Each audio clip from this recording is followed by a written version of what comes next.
Yeah. Yeah, it's a real thing, you know. It's not just people in the news, and yeah. Anyway, it's I don't know.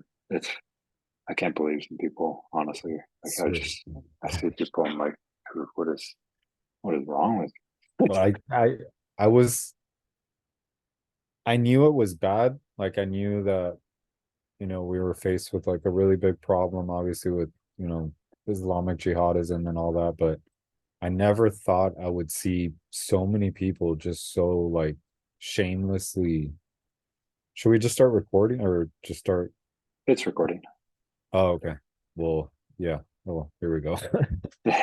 Um, yeah, I just never thought I would see so many people so shamelessly endorse the most cruel and just there's no words to describe what happened. And I never thought so many people would be so shameless about their gleeful cheering on of just the most fucked up, horrendous, psychopathic shit.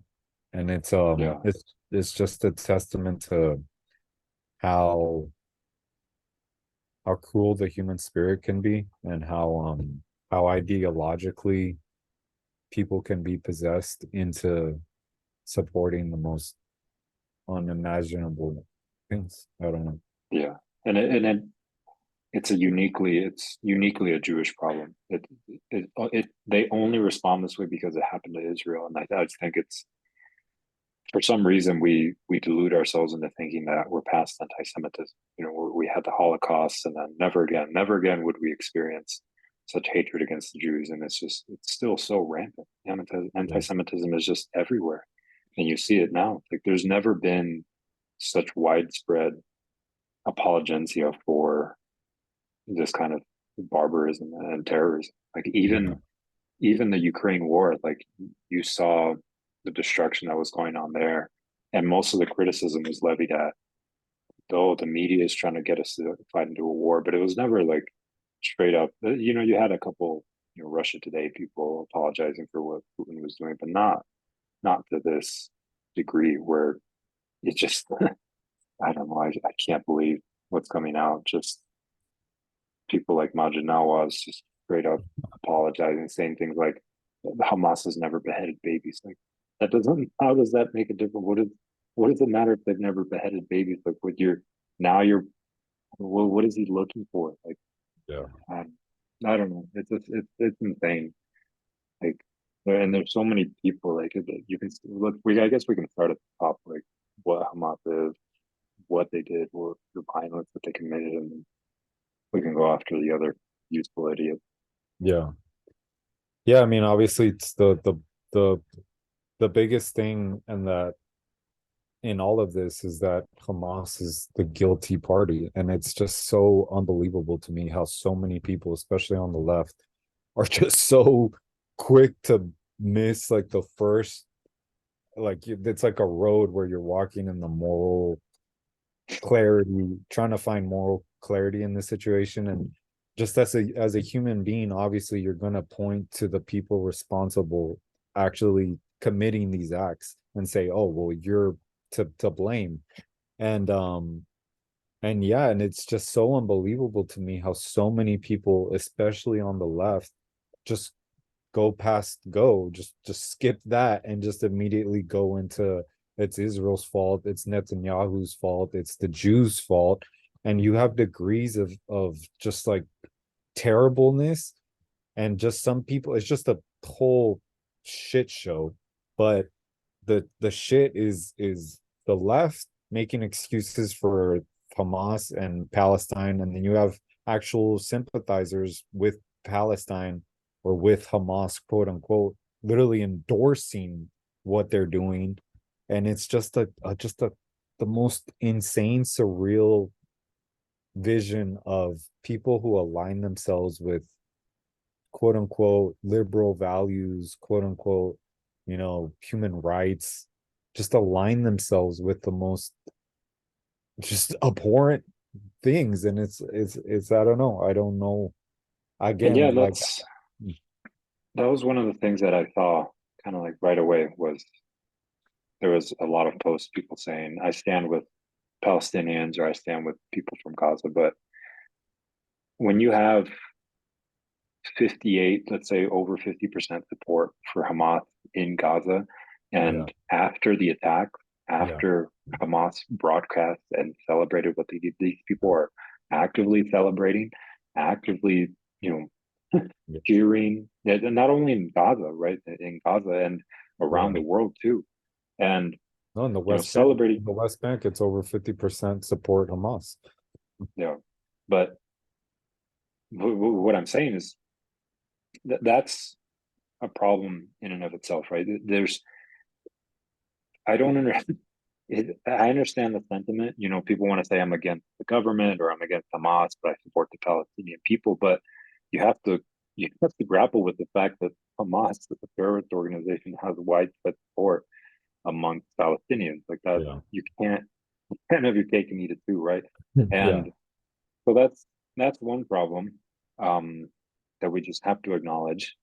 And then the other problem that I see is just they're they're saying Hamas, they're adding some kind of justification for what happened.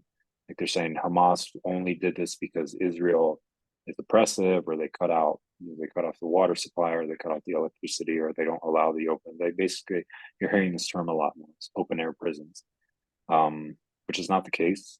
It's not true. I mean, there is some restriction of movement of goods and the restriction of movement, but it's But there's understandable. no restriction. Well, oh yeah, no, go ahead. Oh, I was just saying there's restriction on the movement of goods, right? Yeah, There's import, export. right. There's some restriction on the freedom of movement, like Gazans can't just freely go into Israel, right? So there's limited in movement. But that Yeah, doesn't mean it's an open air prison. Like if if you elected a terrorist organization, the neighbor next door is probably going to lock right. its borders down a little Yeah, bit more. So it's understandable. But I mean, I don't know. There's a million threads that you can pull, but I think the two biggest ones are Hamas is a terrorist organization and it has widespread support. And then yeah, two is the moral obfuscation, like the moral comparative, where you're trying to compare both sides and say, well, Hamas only attacked Israel because Israel is this oppressive regime or this, you know, authoritarian fascist dictatorship, whatever they want to call it. And that's just both of those, you know, the yeah. Israel beating the authoritarian is not true, but it is true that Hamas is a terrorist organization. But yeah, No, I think that's the biggest thing. People want to say that, oh, well, Palestinians, I think we should just get past the obvious point that obviously not all Palestinians support Hamas, support violence, support, the most horrible things. Okay, I grant that. But when you see polling, when you see people out on the streets spitting on corpses, spitting on women that have just been abducted, when you see videos of kids being trained to hate and to kill and to murder Jews, when you see again the celebration of murder, barbarism from a crowd of just seemingly maniacal religious zealots, that's obviously going to raise eyebrows. That's going to raise red flags. And then you see the polling where not only was Hamas democratically elected, they still have widespread support among Palestinian people. So we just have to be real about that problem. And the idea that any sane country or any sane person would ever willingly give a state or permit or allow for recognition to a terrorist organization, it doesn't make any sense. It's the easiest comparison now for people, and this comparison has been clear for anybody actually paying attention for years now. Hamas is ISIS. Hamas is ISIS because Hamas has been committing these types of terrorist acts for years and years and years since its inception in the late 1980s. But who in their right fucking mind would ever negotiate with ISIS? Who in their right mind would ever willingly grant them an air force, a military, statehood, recognition into the countries of the world? Who? and this idea that so many leftists are still just so desperately trying to hold on to, even after this last weekend. And again, this just goes to how adamant humans are, or how persistent they are in their inability to simply admit they're wrong. I still see so many leftists on I just follow and I watch leftist YouTube channels from Kyle Kalinske to Majority Report with Sam Cedar, and from Pod Save America Bros. And I listen because I like to get my news from different perspectives, but it's just unbelievable to me how they just don't crack. Nothing budges. They still have this idea of of a two-state solution. They still have this fairy tale concept of, yeah, well, if the Palestinians just had their statehood, everything would be hunky dory. And it's just so, I don't know. I don't Yeah, understand. Like, it to me, that the biggest thing, it highlights how important elections are and how important it is. Imagine if these people were actually in power.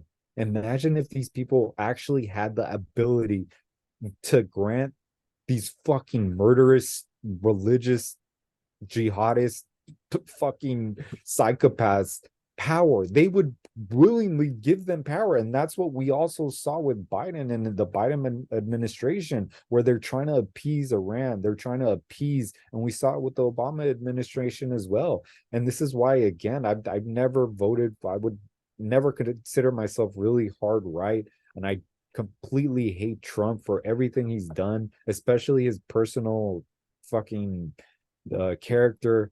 But to me, this is just like a line in the sand that I'm just drawing, that if you're willing to risk my own safety and the safety of Americans and the safety of the free world, the safety of Israelis, the safety of people that live in Western societies, all because of your ideological stupidity, you deserve no type of, you don't deserve anywhere to be anywhere near any type of power.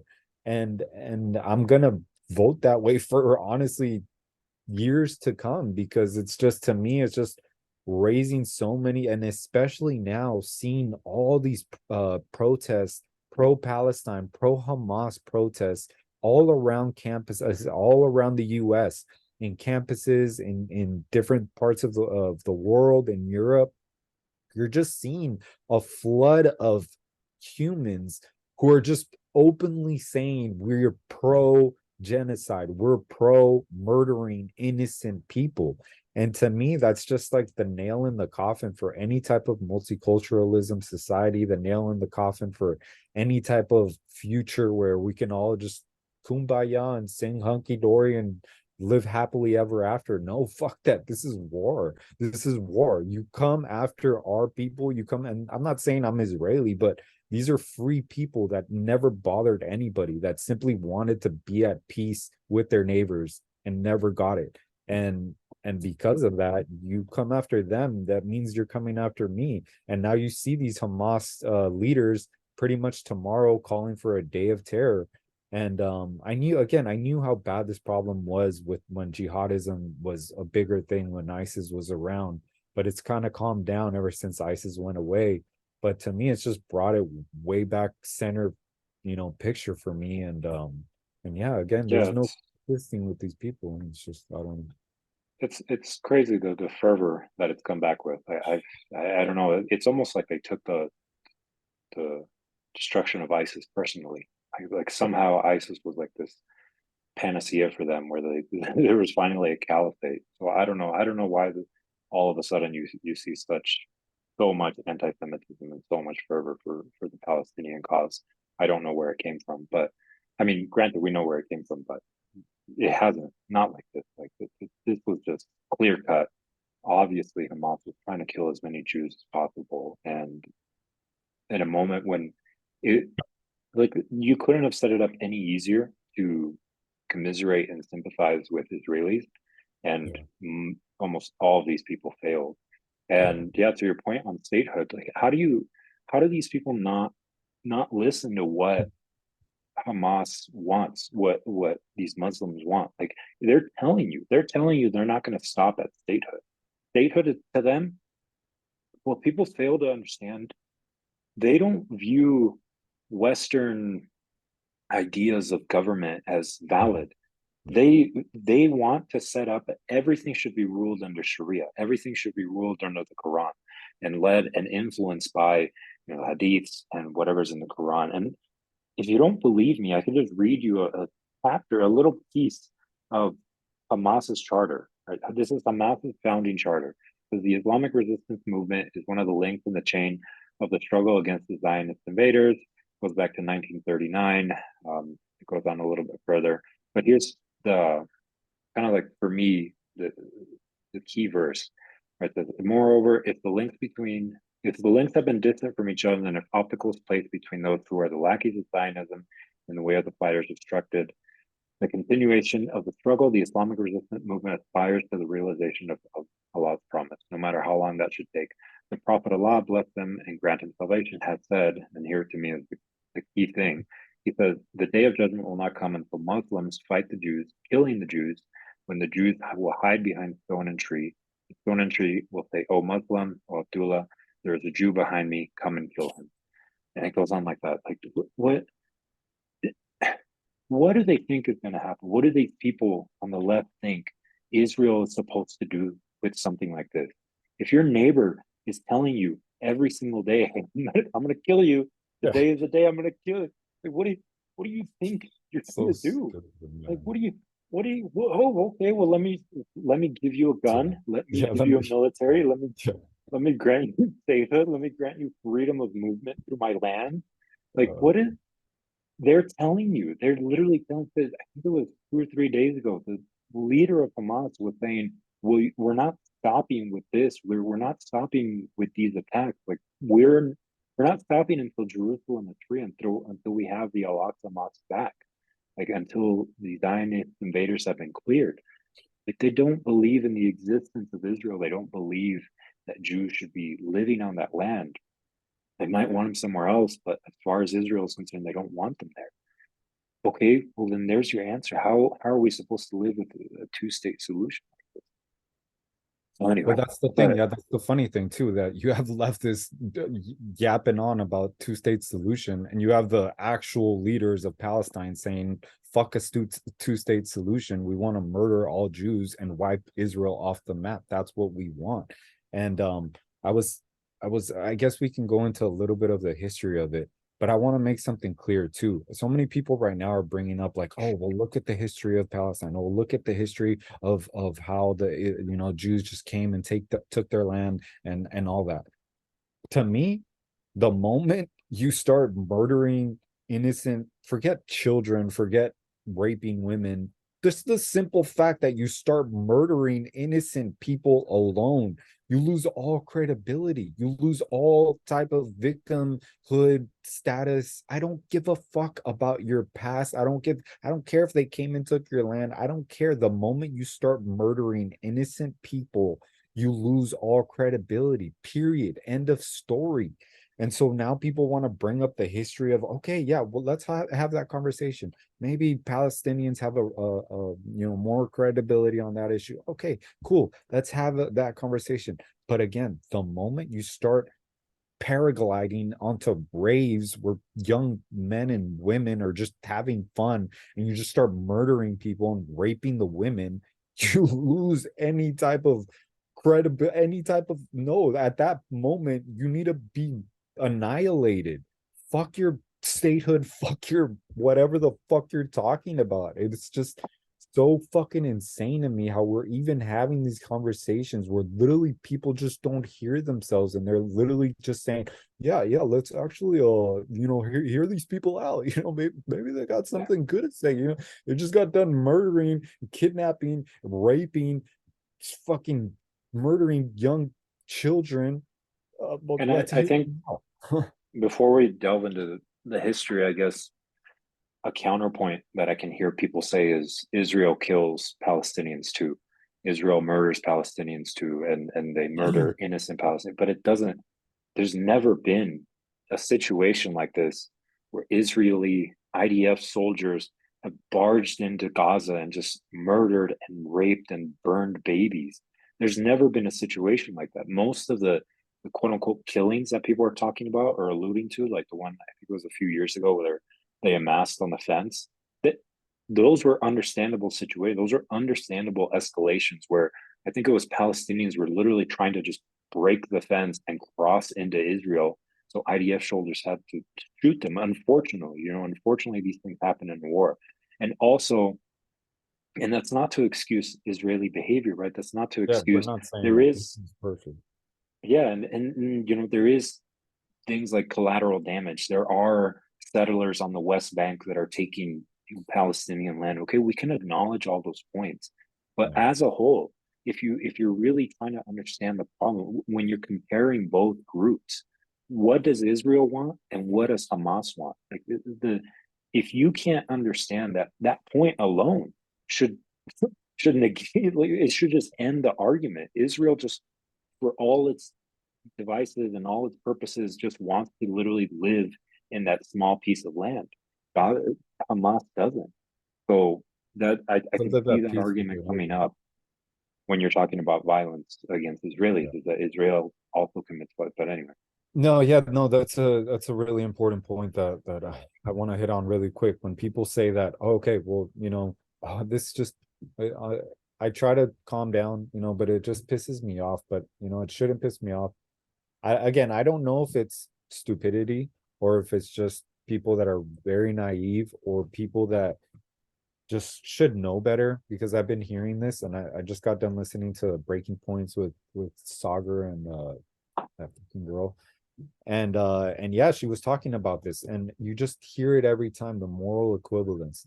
And it's just such an important point that so many people miss.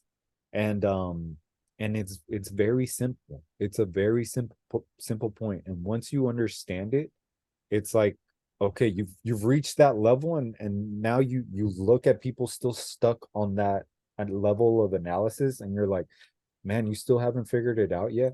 And it's just this very simple. There is a difference between first degree murder, second degree murder, third degree murder, manslaughter, and I'd say there's another category behind manslaughter, or I would say maybe call it collateral damage, or maybe call it, whatever euphemism you want to call it, but it's innocent civilians dying. And the reason why we have these classifications in law, in our judicial system, is because we understand as human beings that there's moral differences amongst these different categories.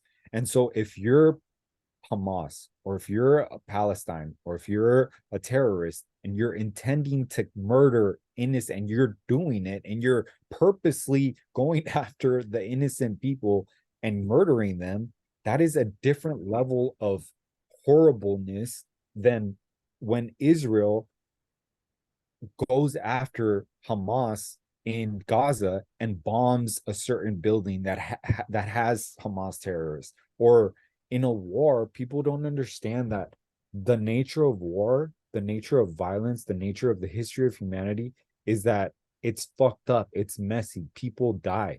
But when you're fighting for your life, you're going to do whatever is in your own capacity as a human being to survive. And so that therefore means that people are going to die. And if it's for your survival, of course, you're going to do whatever you can to survive.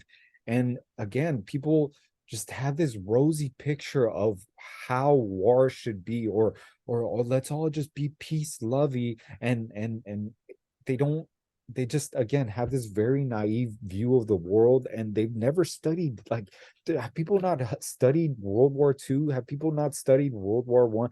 In World War II, America, the West had to bomb Britain, had to bomb the fuck out of Germany because Germany was bombing the fuck out of Britain. And it was only in Britain's best self-interest to survive to bomb Germany back. And that meant a bunch of innocent civilians dying. Yes, that's sad. Yes, that's horrible. Nobody wants this. but it's called self-defense. It's called fighting back. And again, people want to have this rosy picture of the world where there should be no war and nobody should ever die. And I'm sorry, but just the real world doesn't function like that. And again, when you have your back up against the wall, when you've just been attacked, when 1,200 of your people have just been murdered in cold blood, and you've had a history of the Holocaust, and just the entire human history has just been known, has just been replete with the most insane Jewish hatred, irrational among so many other races, among so many other people. Of course you're going to respond, of course you're going to retaliate. And again, I wish the IDF wasn't so, free willy with their, bombings. But I don't understand. I'm not the ones. I don't have the intelligence that they do. I don't know if there's a building there. And this is another thing too, because what else are they supposed to do? They're gonna send troops in, but again, to send troops in would mean that you're sacrificing more of your own people. And this is the thing. This is why we dropped the bomb on Hiroshima. This is why that, as fucked up as it was, as bad, as sad as it is to see so many innocent people in Hiroshima and Nagasaki die from that bomb, from the US's perspective, from the free world's perspective, it made rational sense to drop the bomb because we were at war with Japan and they didn't want to surrender. And to continue the war would mean we would have had to invade Japan, and it would have taken more years, it would have taken more time, it would have taken way more American lives. And so again, if you're a commander, if you're the president of the United States and you have the ability to end a war, if you have the ability to stop it and allow and not have any more of your own people die, of course you're going to drop that bomb. And again, people just have this rosy picture of the world, and it just boggles my mind how so many people out there just think that war should just be all fucking, roses and stuff. And it's just they just don't I know the think real world. I don't know.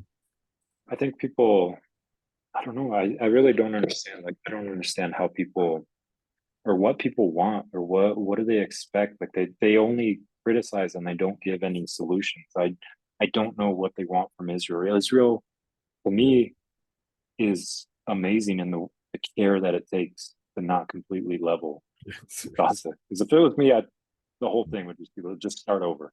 It's Yeah. just plain civilization, and then actually raise the city, and it's just start over, start fresh. Obviously, that's tongue in cheek, but no, I mean the care that Israel takes when it's looking its genocidal opponent in the face, saying, you know what, we understand. Even if you support Hamas, we're going to take great cares to, at the very least, target who we're trying to target, and not indiscriminately kill as many people as possible. And never, maybe a few small batches, but as a whole, Israel has never, and Jews around the world have never openly celebrated the death of Palestinians. Sure, you have some extremists that are chanting death to Arabs, but as Yeah.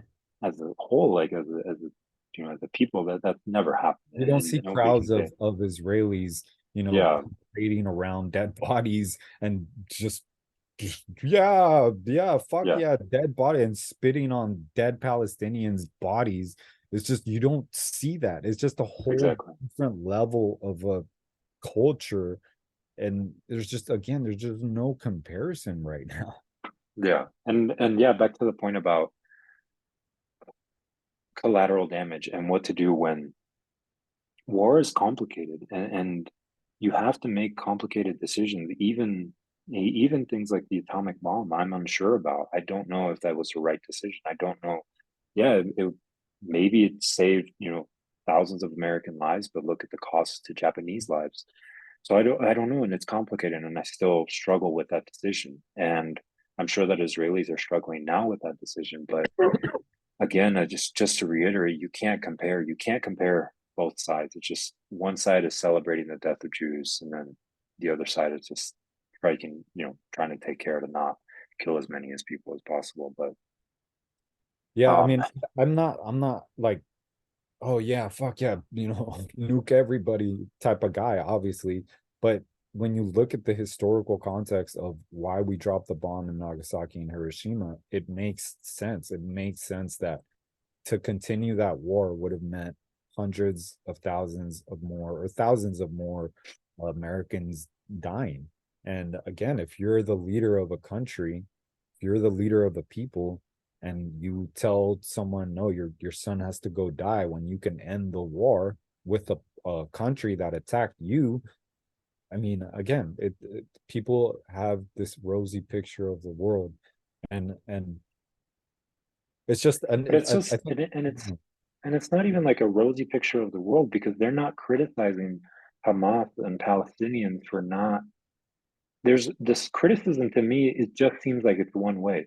Israel drops a bomb, and then there's videos from the Palestinian info centers showing how many children or people have been killed in that bomb.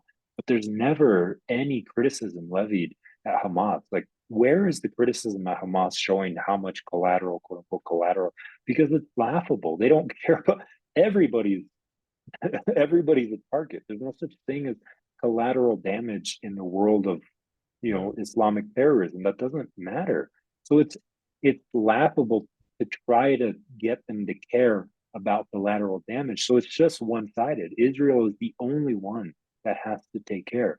And it's right, it's the same thing with the US. The US is the only one that has to take great pains to not blow up the wrong car, to not hit the wrong building, because it happened in Afghanistan and it's happening in Gaza, where these people are hiding in hospitals, they're hiding in schools, they're hiding where they're hiding civilians weapons, are. they're hiding weapons, they're hiding Yeah, rockets, they're hiding stuff that's destined to kill Jews in these in buildings. And we have just clear evidence of this. And Hamas spokesmen, they say this out loud. They don't value life the way we value life. And to them, this is, again, is another important point, because a lot of leftists try to say that, oh, this is terrestrial disputes, that these people just want what we want. And you have video upon video upon video of Hamas spokesmen, Hamas leaders, just flat out telling you that they don't care about this life. They don't care. They don't value this life the way Jews value this life, because they believe in the afterlife. They believe in martyrdom, and to die for the cause of Allah is one of the best things in radical, quote unquote, Islam. And so yeah, they purposely, again, we have proof that they put these weapons, they put these rockets in the most civilian populated dense areas purposely, because they know that Israel's going to have to retaliate one way or the other. And they know that, once those dead children, pop up, it's only going to help their cause. And yeah, and I I think, get and this is also a good transition to talk about what the criticism that Israel gets for, quote unquote, closing the borders or closing resources that's been given, that Gaza, if Israel opened the borders and you had the free movement of goods, Gaza would be this thriving society. That's not the case. There was video posted, I think today or yesterday, today's October the 12th, or yesterday, showing and Hamas celebrating the fact that they received piping for water so that they could provide citizens of Gaza water. And instead of building on that infrastructure, they used it to build rockets. Like, they don't care about civilians. They don't care about life. Their one purpose in their life is to destroy Israel. And I don't see any criticism, anything in the media from these, so-called the leftists, or even just the apologists. Nothing levied at Hamas, nothing saying, wait, it's not Israel's fault. Hamas should be the one building the infrastructures, supplying water and electricity. There's never been an infrastructure plan from Hamas to yeah, provide it. They have one dilapidated plant that provides electricity. Israel,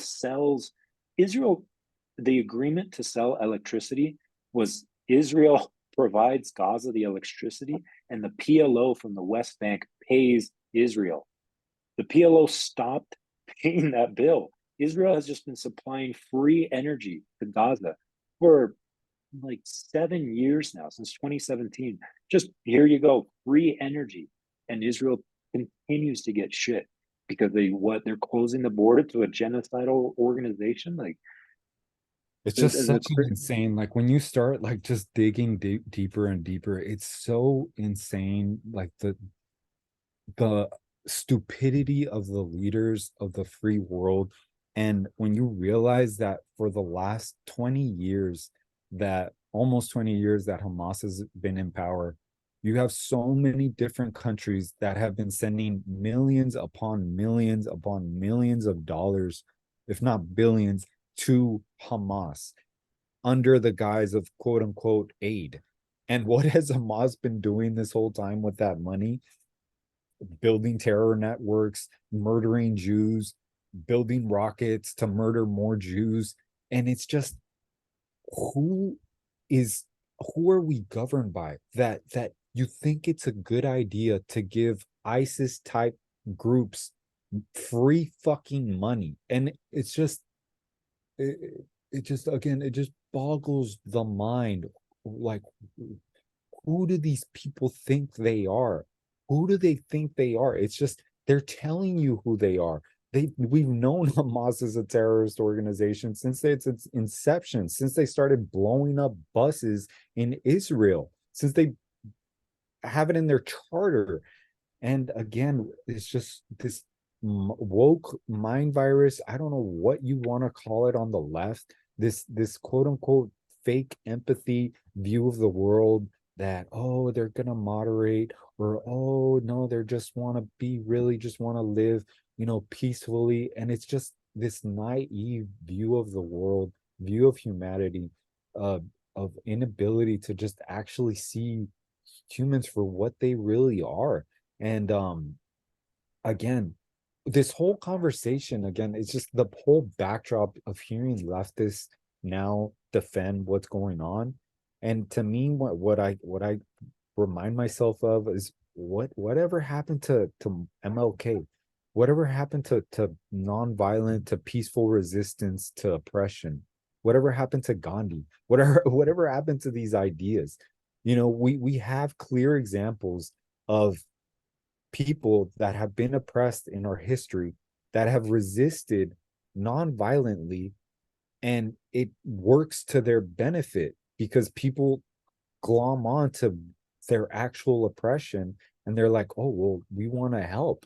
And now with this modern left, we have just the most bent over backward dumbass excuses for the most fucked up shit. And again, just imagine in 2006 when Israel completely left Gaza. There's no more occupation. They forcibly removed, I think, over like the 1,000 or 10,000 residents that lived in Gaza. They kicked them out and they said, you guys can have Gaza. It's all you. The PLO was in power back then, 2005. We can talk a little bit about the history. And what did the Palestinians decide to do? They had an election the next year. They democratically elected a terrorist group. They knew it was a terrorist group because in the 90s, Hamas had been committing these bus bomb attacks in Israel. So Palestinians decide, oh, it's a good idea to democratically elect this group into power.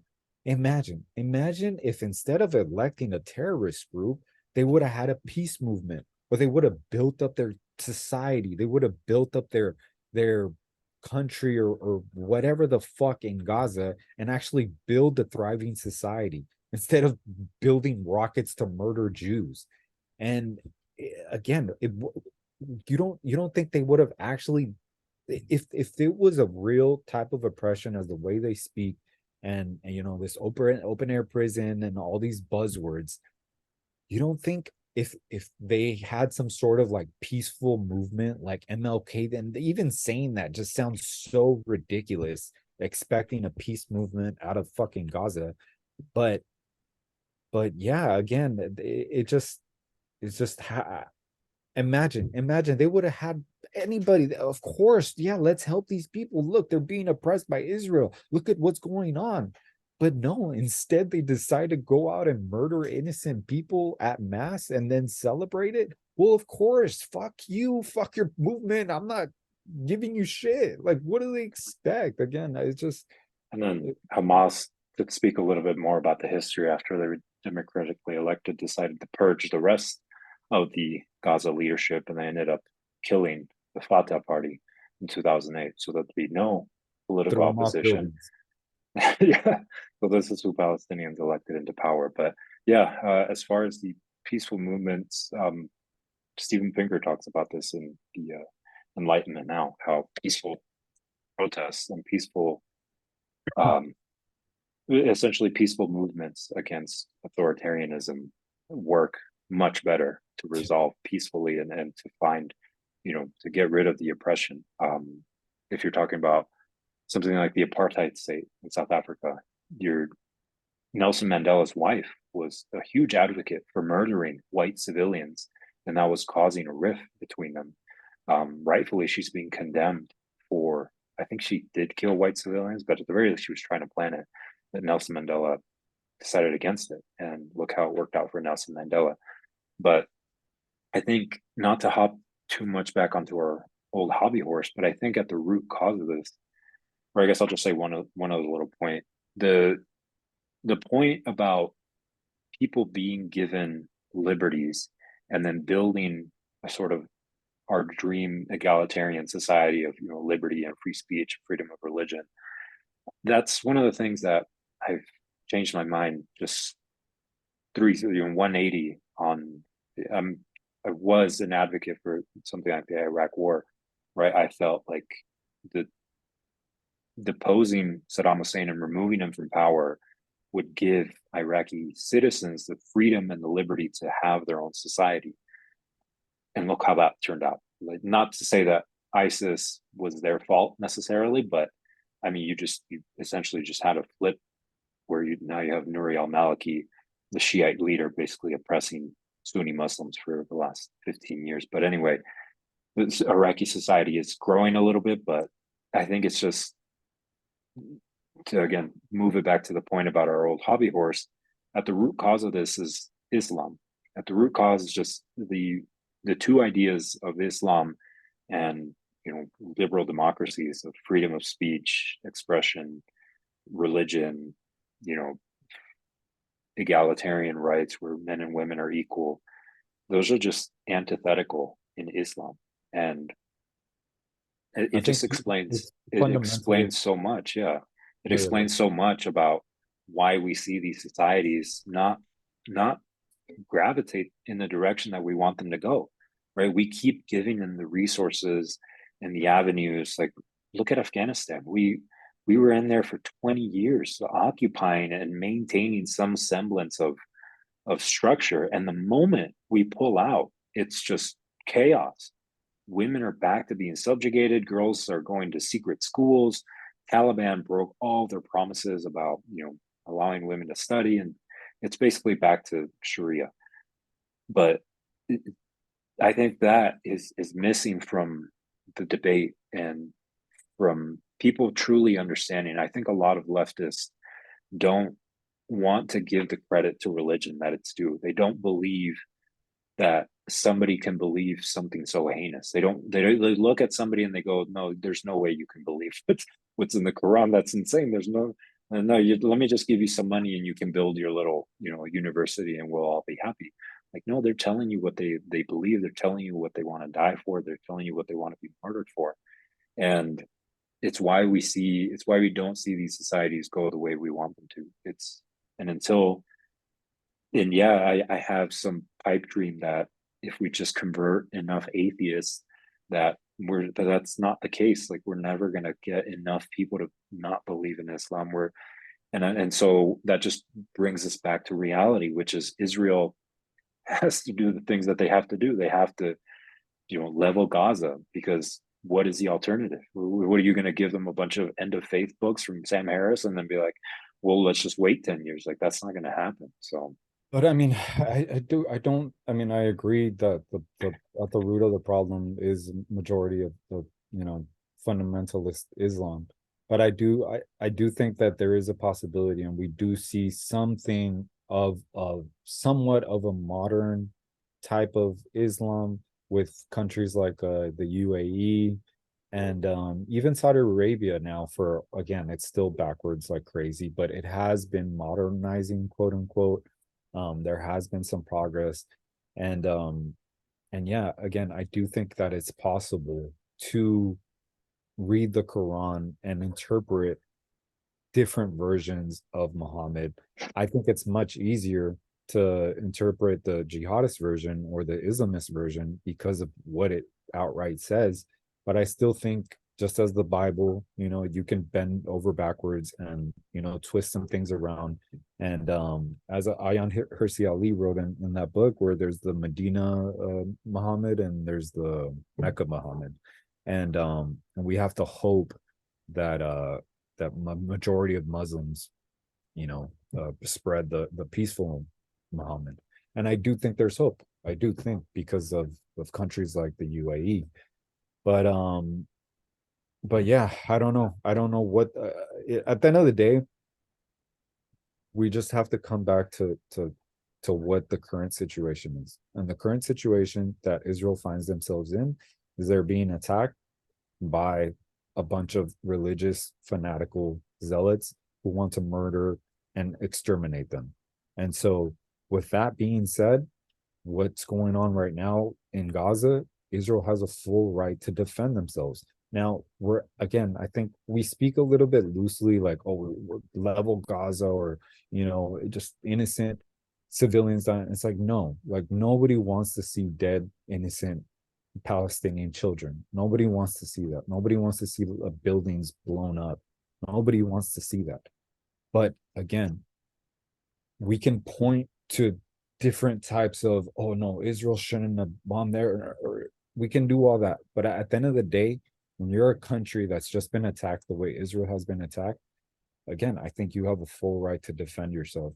And I don't know. That's that. So Yeah, but what I yeah, I mean, yeah, I don't want to speak too loosely on when I say things like level Gaza. Obviously, yeah, goes without saying, I don't want to see yeah. Palestinians murdered indiscriminately, not murdered, but part of collateral damage. Yeah.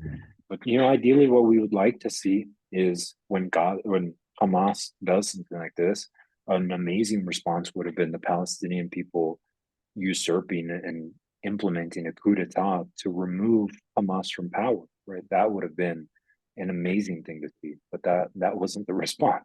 We got But okay, celebrations and but I mean, fireworks. even that, I think that we're like, to do that would have been an actual heroic, like, you know, I wouldn't expect that from a majority of Palestinians, given knowing that they may very well be risking their lives if they're trying to take out Hamas. But at the very least, what I didn't expect to see was worldwide support, not just in Palestine, not just in the streets, them celebrating, but all over the world. We see all these rallies where these people are speaking on the microphone, saying yes to the murdered innocent women and children. Like, they're literally saying they're happy that they killed 260 people at a rate. Like, that's And then, what's coming out of their mouth. just in case people haven't seen it, like for anybody listening, if this isn't happening in Saudi Arabia, like this isn't happening in Indonesia, this is happening in New York, it's Yeah, happening in Montreal, in Sydney, right, yeah. in the UK, in London, like this is happening in your backyard, and this isn't right. These celebrations aren't just whoa, well, that happened in Tunisia or Libya.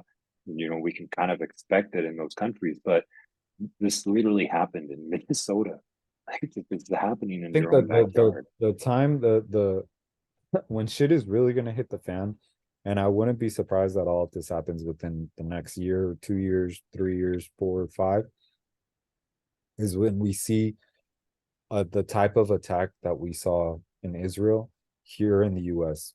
Again, another 9/11 attack type attack. And after that, I think you're still gonna see a lot of the bullshit that you see from leftists until they come for them, until they fucking murder them or they kidnap them. You know, they'll go to their graves, honestly, at this point, still defending Islamic jihadism. Because after this weekend, for them to still be able to do that in their head, you just gotta like give it up to them.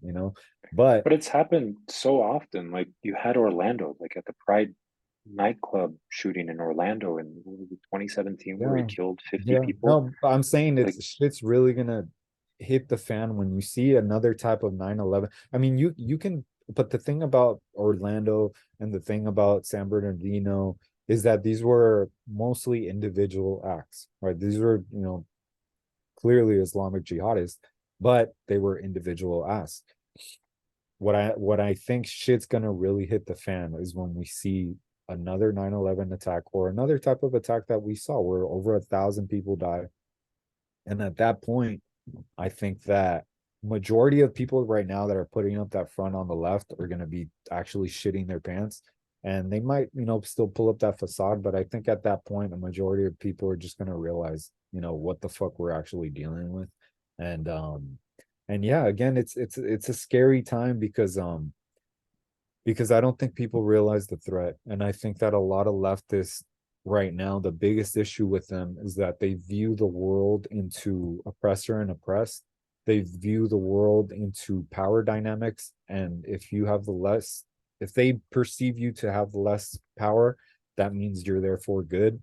And they view the world into this oppression Olympics where if you're the whites, you're the whites or the Jews, you're at the very bottom because you have power. And if you're black, handicapped, gay, trans, midget, then you're at the very top. And by that perspective, anything the oppressor, I mean, anything the oppressed does against the oppressor, but by definition means it's good. By definition means it's okay. And yeah, with this type of worldview, it's just a dead end, and it's so solipsistic, it's so trivial, it's so silly when you actually break it down. But I lost my train of thought. no worries. But I guess my concern isn't so much another 9/11. What I'm truly concerned about, and maybe this sounds a little paranoid, but I think we're losing track of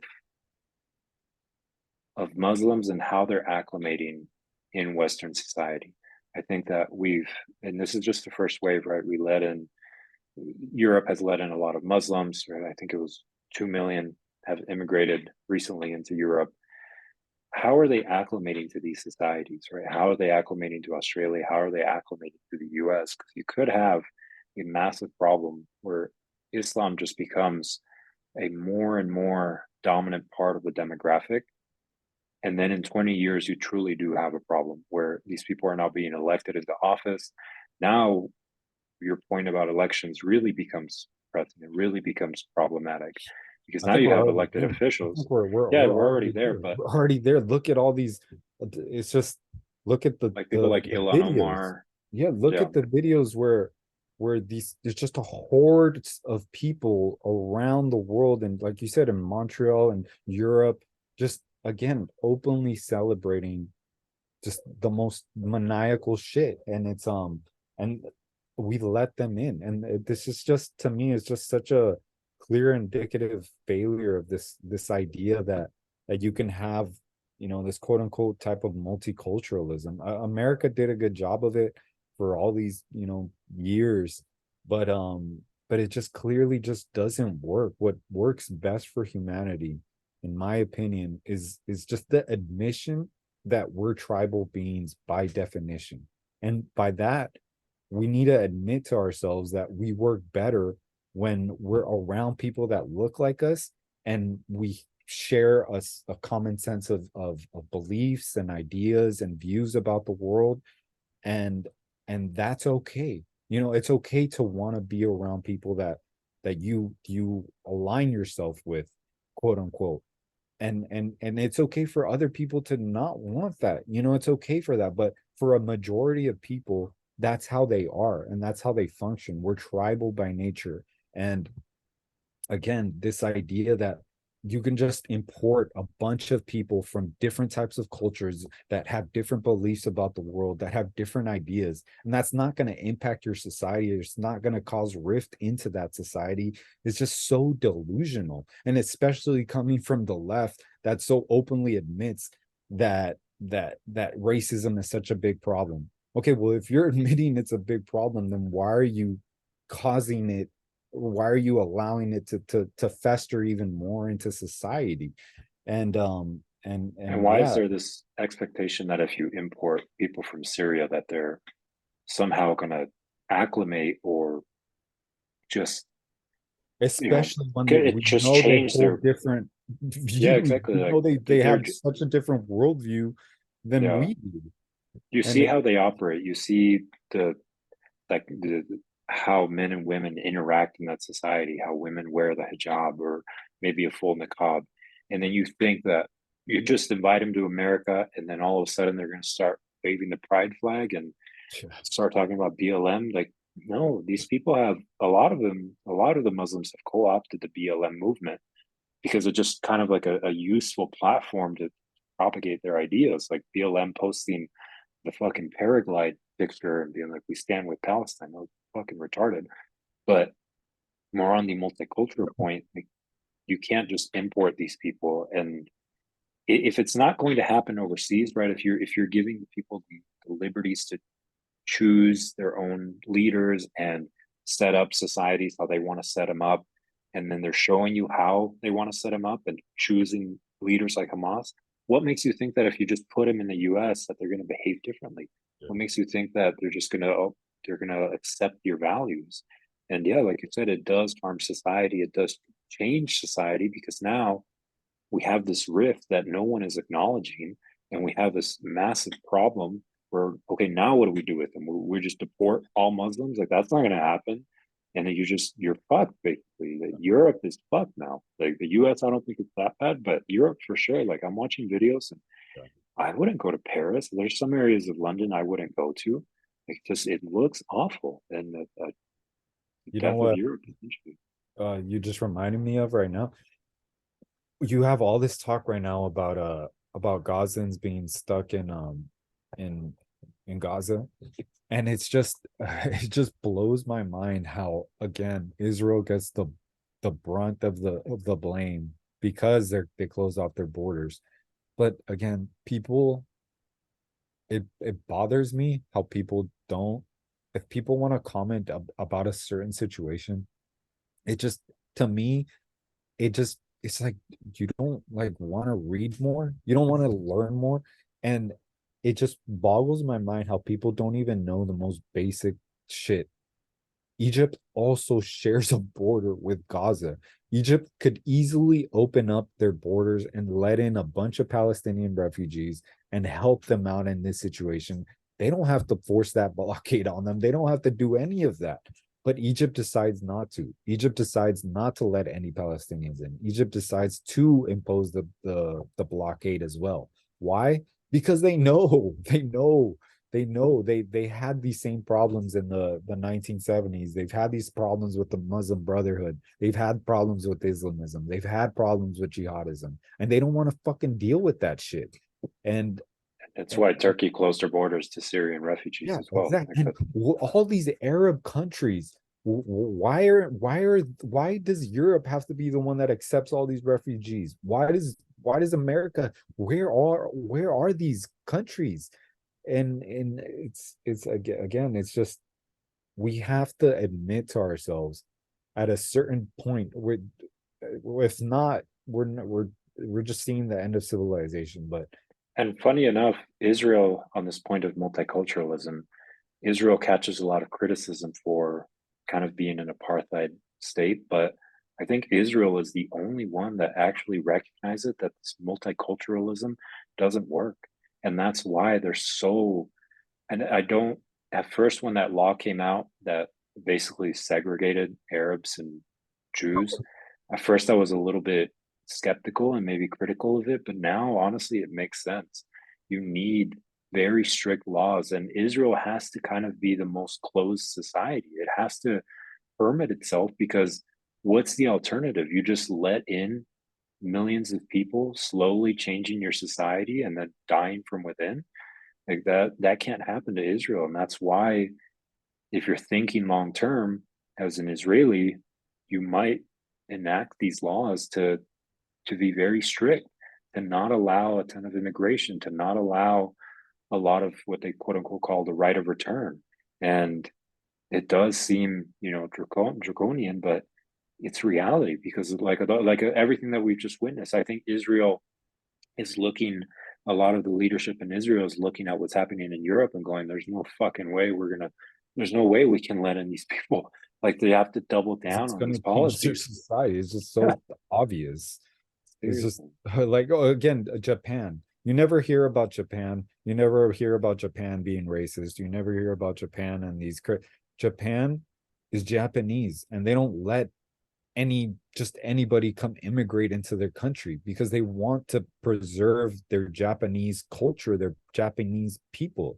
And it just makes logical sense. And to us, we don't view them as just, oh, well, they don't get the same amount of criticism. But it's just so ironic how Europe, and our ability to be sympathetic and to be empathetic and to want to help, it's just so ironic in a culture that gets so widely condemned, Europeans and Americans, as being so racist. But in reality, it's our empathy, it's our willingness to want to accept the other so much that it's gonna cause our downfall in reality. And it's just one of the biggest ironies of life, that look at Europe. They didn't have to accept these millions and millions of refugees, almost 10 years ago, with the Syrian war, with all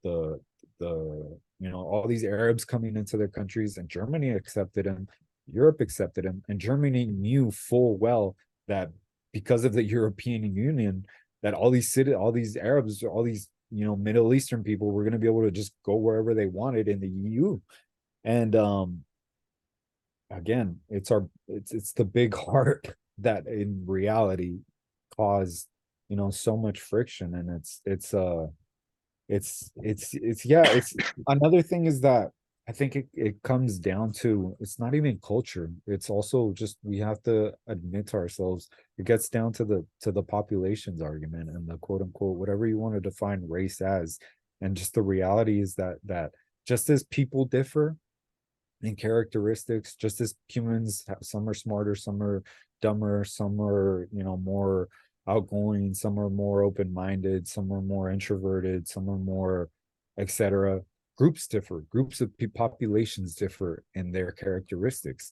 And because of that, when you import one group into a different group, it's going to cause friction, it's going to cause animosity, it's going to cause, especially when those groups start having disparities, especially when one group starts outperforming the other group, it's going to cause anger, it's going to cause envy. And this is what we see now in the US. For so many years in the US, we were able to avoid this, we were able to have this quote unquote multicultural society. But I think now we're just getting meeting face to face with the ugly truth of reality. And you have these differing populations in the US now starting to be in conflict with each other. You have Black Americans, a majority of them, feeling like they're persecuted, feeling like they can't get ahead. And you have white Americans thinking, oh, well, we've already moved past slavery, we've already done so much, we've already moved past that, and now that conflict is arising again. And to me, I think, ideally speaking, in a perfect world, quote unquote, you would have these populations simply go back. Like, it sounds even, I don't even like saying it, because there's like, oh, go back to wherever. But I think the world would work best when we just admitted the real human nature of the reality of human nature. And the Black Americans can go back to Africa and build a thriving society there. White Americans can build their thriving society in there, and Arabs can build their thriving society, and China can build their thriving society. And that way it would I feel would work best. But again, I feel like that's a point of no return. It's we're not going to deport black people. We're not going to deport these Arabs, and we're just stuck with what we have now. And I don't know if there's a solution. I don't know, because I think that again, humans are just by default tribal. Humans are by default. I'm going to stand for my team. I'm going to stand for my tribe, no matter what. And that's why I think you're seeing so many of these Muslims now defending what Hamas just did, because to them it's getting at their people. To them, it's a tribal thing. To them, it's their people, and Yeah, it's it's a sport. It's a team sport. So I don't know. I'm just like riffing right now, but I don't know the solution at this point, because obviously, you wish we could all just coexist with each other. You wish we would all be able to just realize that we're all human at the end of the day. We're all the same species. We all come from the same Mother Earth. We're all African. We all have the same genetics. We all have the same DNA. As much as I, do talk about things that we're all, groups differ, at the end of the day, we're also all human. We're all part of the same team. We're all part of Mother Earth, blah, blah, blah. But I don't think most humans are advanced enough to think that way. And we're just stuck on these tribal games of, my tribe is better than yours. And I think that's just what the next 100 years is going to be, until we figure out how to get past these primal tribal impulses. I think we're just stuck to just bear the worst of humanity. yeah. And I mean, it's not a far-fetched idea. I mean, I think Thomas Jefferson had a similar idea when he was trying to deal with what to do with slaves, because he was conflicted. He didn't know. Obviously, he didn't believe in slavery, and he wanted freedom of slaves, but he was tied economically because he couldn't manage an estate. But if you read in the latter part of his life, he was thinking about how does posterity deal with the issue of race, and he suggested that Africans should go back to Africa, and that there should be a quote unquote European white state in the US, and then that black Africans should go back to Africa, because he saw this clash of cultures and clash of civilization. Um, I don't know if I like completely agree with it. I do. I think that there's I think that there's ideal solutions and I think there's pragmatic solutions. And it's just something that as I age, I've become, more and more attuned to pragmatic solutions. I don't think you can be just this idealist where perfect solutions just come to you. And if only everybody thought this way, we would just have a great society. Like, no, just obviously, like you said, we are all human. We all share, the same characteristics as far as our DNA, and there's not really that much of a substantial difference between us. But I think the small differences between us is what people latch onto and what people glob onto, and it just becomes part of their identity, and it means everything to them. As much as I don't want it to be, as much as I don't agree with identity politics, it's true. And I think that I don't know. I don't think there's not really a solution. We just have to deal with that reality, right? We can't just continue to harp on this. Let's move past identity, because it's so ingrained in us. There's no way that you're ever gonna move past it. And yeah, with the Muslim thing, it's true that Muslims see other Muslims or other Arabs being attacked, and they take it as part of that identity. They take it as them being attacked, and it's one of the justifications for why Osama bin Laden did 9/11. He said that it was Israel's attack on Lebanon and the U.S. support for Israel in '84. And yeah, there's just I don't know. I just think that we're not going to move past this identity politics, and we just we have to deal with it. We have to come up with. It's insane to me that we can't come up with more clever ways to represent people and more intelligent solutions. It's I guess part and parcel for my criticism of the atheism movement. Like you have obviously I'm an anti-theist. I don't believe in religion, but I always felt like the atheist movement sold itself short because it didn't offer anything as an alternative to people's beliefs. And maybe it didn't even truly acknowledge how substantial and how deeply ingrained these beliefs were in society, and what a huge part it played in their lives and in culture. And I think if we're just going to come at this identity problem the same way that atheists came at the religion problem, we're just going to deal with the same problem. We're just going to have the same difficulties. And I think that we need to offer or come up with a creative way to offer something more. But anyway, that's just a rambling. Yeah, um, yeah. I mean, I don't know if there is a solution. I think that the only solution is to hack the human brain and get it to stop being so tribal and being so silly. yeah, You know, at the end of the day, yeah, reality is we're animals. You know, we're primal. We barely came out of the caves. We barely came out of the jungle. We've been humanoids. We've been humans for how long? 100,000 years, and we're barely a blip on the history of time. And that's it's another reason why we should cherish civilization so much. We should cherish, being able to walk down the street and not being afraid of being hunted down by some fucking Mongols, by some insane barbarians. And I think that a lot of Americans especially just don't realize what it's like to constantly fear for your life, to have that level of and this is how most people had to live for hundreds of thousands of years, because tribes invaded other tribes and took over their land and murdered their men and raped their women and took over their women. And this is just has been the history of humanity.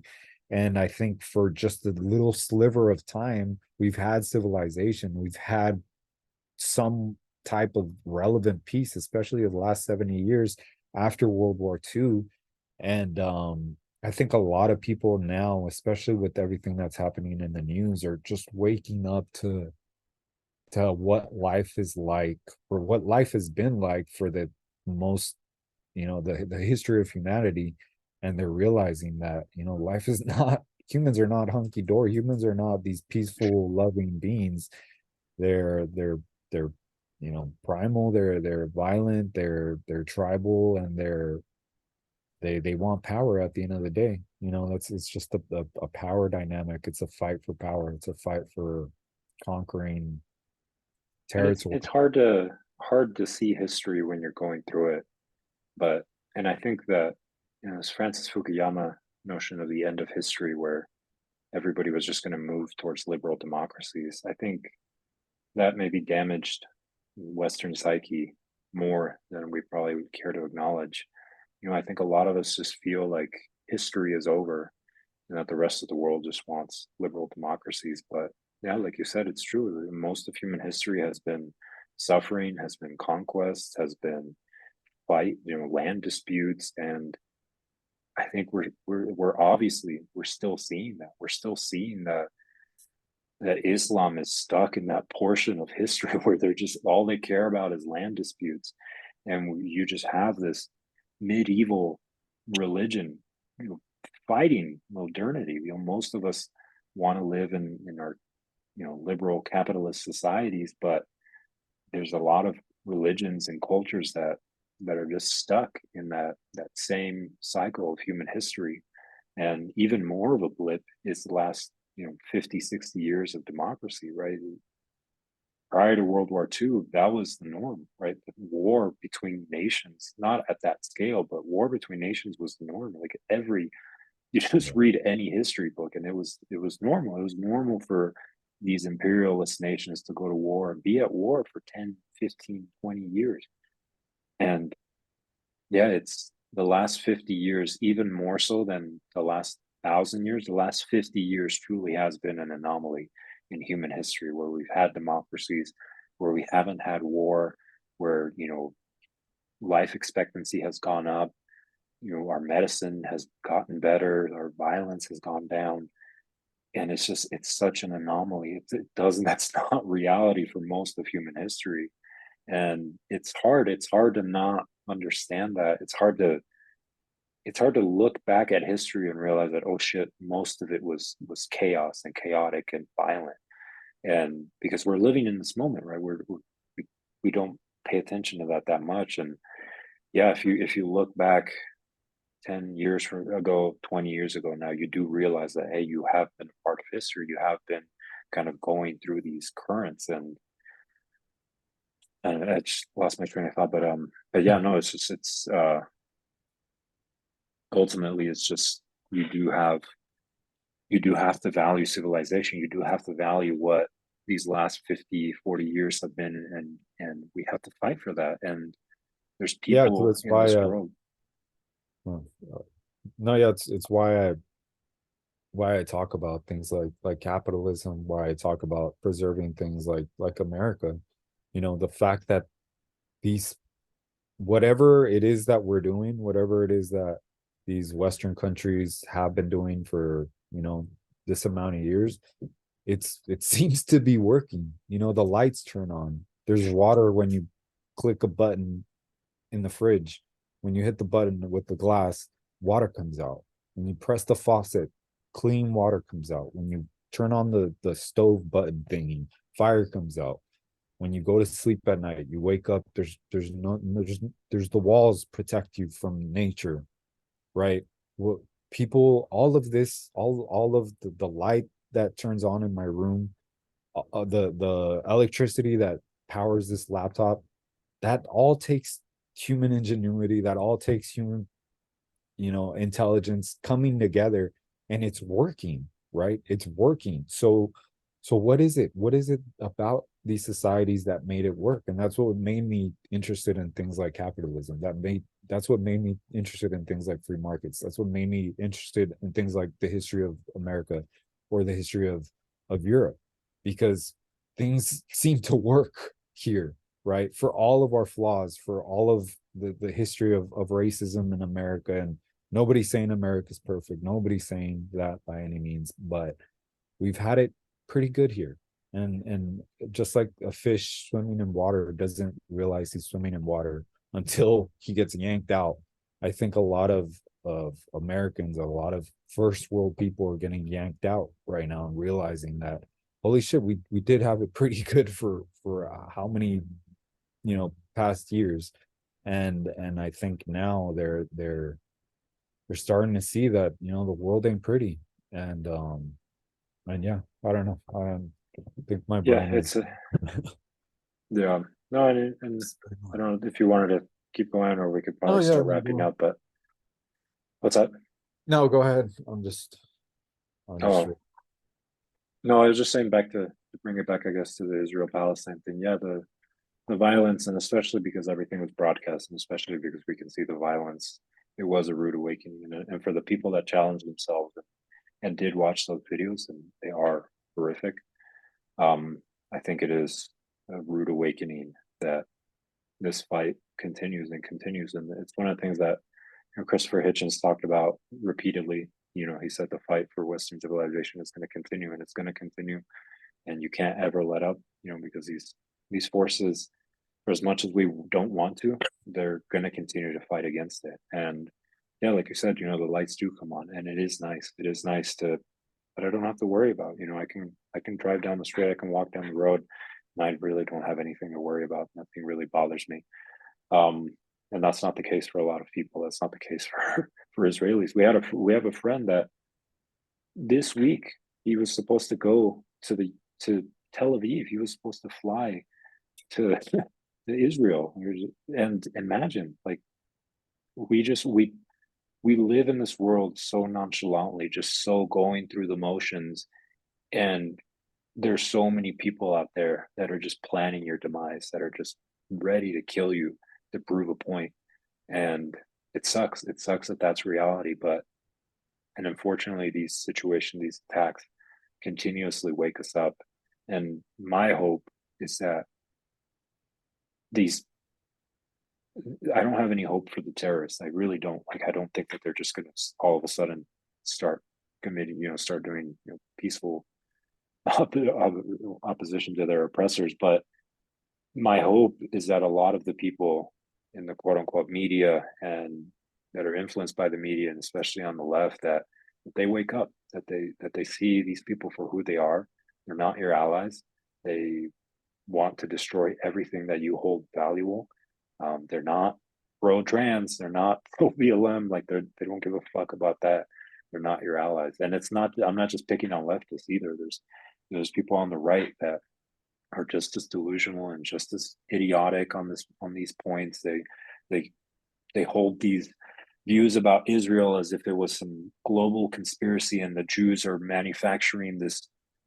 I saw a response the other day that was Netanyahu and the Jews in Israel knew this was going to happen, so Netanyahu let this happen or planned this to happen so that Israel can take control of the entire Middle Eastern region, or that they can just control the media, right? There seems to be this narrative, especially on the right, about the media control and the cabal of Jews that are it's anti-Semitism, typical stuff.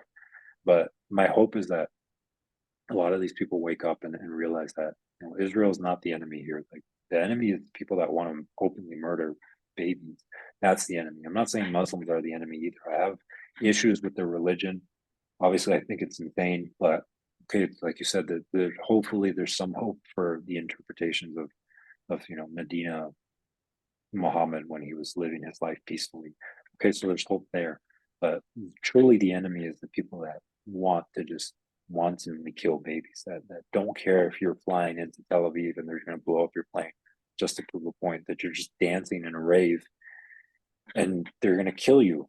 And then the people that, sorry, just to end on this, the people that have, the people that can't make the distinction or trying to say somehow that the girl, that German girl that died in the rave, that, oh, it's actually not that bad, or somehow the media is lying to you because her mom claims that she's alive. Like we saw her broken ass leg and body in the back of a truck, and now you're telling me that, oh, everything's fine because she's Hamas claims that she's alive. Some Palestinian told her mom that she's alive. Like that type of mentality, I nothing boils my blood more than that type of mentality. But anyway, I just To me, that's one. I mean, out of all of the horror that's been this last week, and man, it's been like my mind, the amount of horror shit that I've seen is just I don't think the human body is like made to human brain is made to see this much. But out of that, everything, that the one small little silver lining to me is that a lot of people just showed their ass.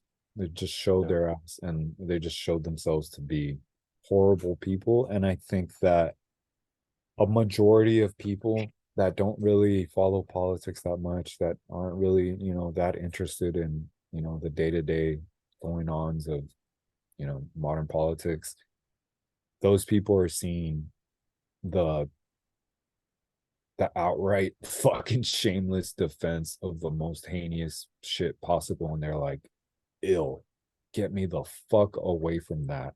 And I think that's especially with the left, I've always considered myself somebody, quote unquote, on the left, whatever the fuck you want to call it. Now as I've grown older, I went right on a lot of my views. I still have a lot of left-wing views, like I'm pro-choice, mostly, you know. But I think now a left that openly celebrates violence and genocide and rape and murder just can't survive. And I think that for good reason, it should be, destroyed, especially, so much of what we've seen. And so that's yeah, the one silver lining, is that, people are just really showing themselves for who they really are. And I think that a lot of people like me and you that would talk about the problems of the left and consider ourselves, quote unquote, centrist at the very least. I think that a lot of our friends, or a lot of our close, people that we've interacted with throughout the years, that have still stayed left. But I think that these last few days think a lot of people are just waking up and seeing what the fuck, what Black Lives Matters posting pictures of the paragliders that massacred 260 people. Like, what the fuck? I supported these people. I supported these people 2 3 years ago. I supported these people last week, and now here they are endorsing genocide, endorsing massacres, and I think that, Babies, like babies yeah, being burned murdering alive, babies. like And people in raves. yeah, I think that's the one thing that I think that people are waking up to, that a lot of the leftists that portray themselves as these, save the oppressed, save the little guy, in reality are just a bunch of psychopathic, bloodthirsty, there's no words at this point to describe them, but yeah, to And me it's all just, the academics and all the universities and all these yeah, groups at universities coming out in support of Hamas, like in support of Hamas, like it's it insane. it blows my mind. Like, what are you advocating for? We've all seen the video, we've all seen the Karna. Every news channel around the clock is covering this, and your great idea was to come out and support this genocide. Like, I Ironically, to do. me, this is like another, for another podcast, but to me, it's just like, man, if this is what liberalism produces, like, what does it say about liberalism? That liberalism is great in that it allows, different perspectives and different ideas, but when you look at like the base reality and what I've like been reading a lot about, like Machiavelli and just like how power dynamics work with humans, liberalism just gets eaten up by the most power hungry humans, because they seek the power the most, they care about it the most, and the people that are indifferent don't give a fuck. So the most extreme ideological ones take over, and that's what you're seeing in these universities, that's what you're seeing in these colleges, and that's why you're seeing such a widespread infection mind virus that's spread throughout so much of America and so much of Europe and so much throughout these universities. I have a really close friend who went to Cornell, and I just got done debating with him, quote unquote, yesterday for like a good 2 3 hours. I could have spent my time doing something else, preferably, but he was just going on and on about how Hamas was fully justified in doing what they do. And I'm just like aghast, like, bro, you're defending this? Like, and again, this is just, it just, I was just I was typing. I was just like, do you hear yourself? Do you hear you're saying? And it comes to that Orwell quote, the George Orwell quote, that something so absurd that only an intellectual could believe it. I mungled the quote, but we're reaching this point where intellectualism, or this credentialism of you being in a university automatically means you're smart. But man, the things that these people believe in, and these things that have just propagated throughout, it's an infection, it's a mind virus, and it's just taken over. Clearly, look at all these universities, the head of Harvard, the student unions, these groups, the NYU law, are just putting out flat out statements: Israel is at fault. They're the ones responsible. And it's just like, these are the brightest we have. These are the bright students. And again, we're sending off our quote unquote smart people onto these indoctrination factories. And again, what does it say? It's for another conversation, but what does it say about liberalism that we allow this? And these people should be fired. The people coming out in defense of all these, fuck these people, fuck them, fire them, get them the fuck out. And this is why I've been just growing more pro Ron DeSantis, what he's doing in these universities, what he's doing in these colleges, because what is the alternative? What is the alternative? When people talk about, like, oh, well, just have a debate about it, bro. Just just have a exchange of ideas. It's just this fairy tale land of, oh, well, if they just hear me out, they're gonna change their mind. And it's just fucking delusional. People don't care about arguments. These people don't aren't here. They care about power. They care about But it's taking over, and that's exactly what's happened.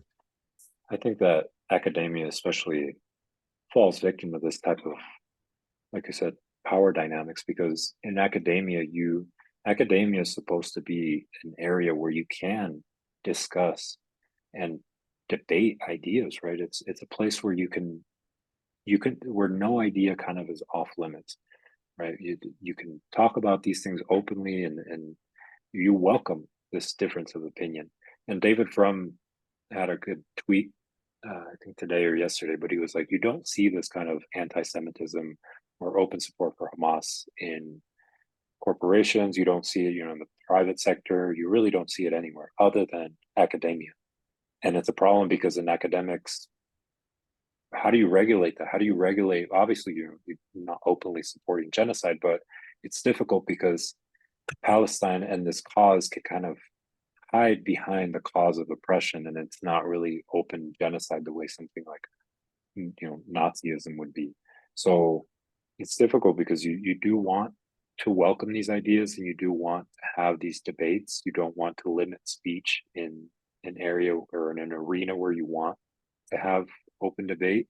But yeah, it's you have to draw the line in the sand somewhere, and I think drawing the line in that line where you're advocating for the genocide of Jews, I think it's a pretty safe line to draw. Yeah, we're reaching Nazi territory. We're reaching this is another important point that we didn't bring up earlier.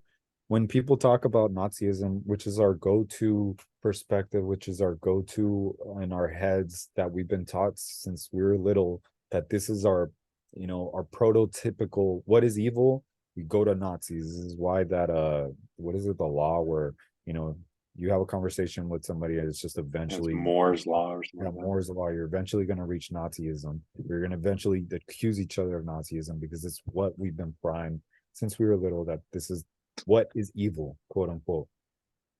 And I guess we could end it on this, because it's just the irony of life that the people who claim to be the most staunchly against the Nazis, we've reached a point where they've aligned themselves with people that are flat out worse than Nazis, because Nazis had at least had the shame, had the wherewithal to hide their atrocities, to cover up the concentration camps, to cover up what they were doing to the Jews. Hamas, Islamic terrorists, these people broadcast it for the world to see. They celebrate it. They put it up on YouTube. They put it up on the internet. Look at what I'm doing. I'm proud of this. I want you to see. And they do it for good reason, because apparently a lot of their fellow Arabs and a lot of their fellow Islamic fellow travelers apparently like this shit.